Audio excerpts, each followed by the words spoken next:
Je me bats parce que j'ai la rage, parce que c'est pas normal qu'aujourd'hui, dans un monde pareil, un monde de capitalisme où il n'y a que le fric qui compte, qu'on balaye 9200 travailleurs, on a donné notre vie à Deleuze, enfin en tout cas une partie de notre vie à Deleuze.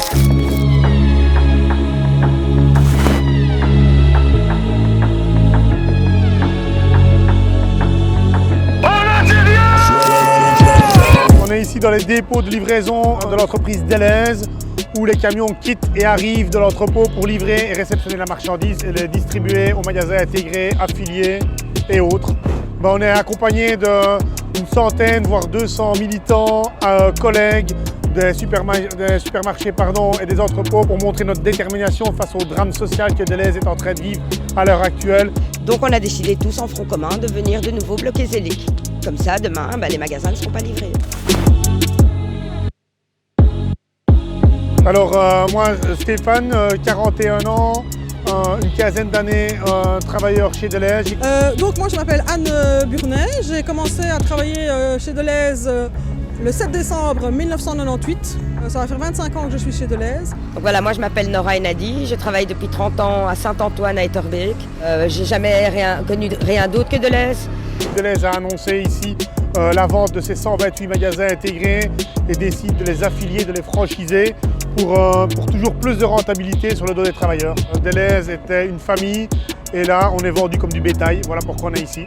C'est une famille, ça a été créé par deux frères qui étaient à la base des gens très altruistes et ils ont transmis cet altruisme dans la société et nous on est toujours comme ça et on veut le conserver. Ici maintenant on est gouverné par des financiers et ça passe pas. Je ne veux pas passer franchisé parce que justement j'ai peur de cette perte d'acquis sociaux, j'ai peur de cette perte salariale, de ce confort de vie aussi parce que après 22 ans de carrière, j'en ai 25 là maintenant, j'ai réussi à obtenir des horaires à peu près corrects. Avant, je fermais 2 fois la semaine jusqu'à 20h, donc il y a des fois où je ne voyais pas les enfants du tout.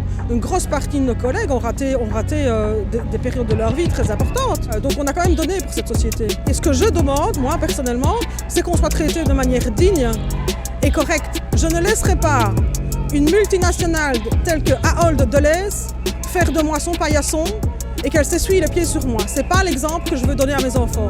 Je le refuse, catégoriquement et jusqu'au bout.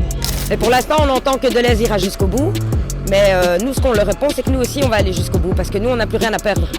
Quitte à perdre nos années de carrière, aujourd'hui, on leur fait perdre un maximum d'argent. On est content parce qu'il y a énormément de clients qui sont de notre côté.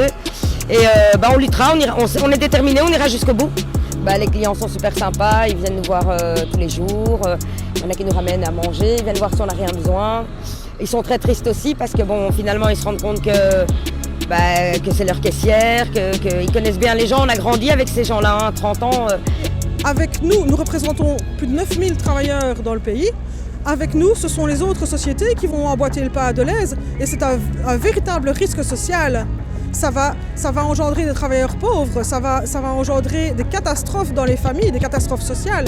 Ça, c'est inacceptable.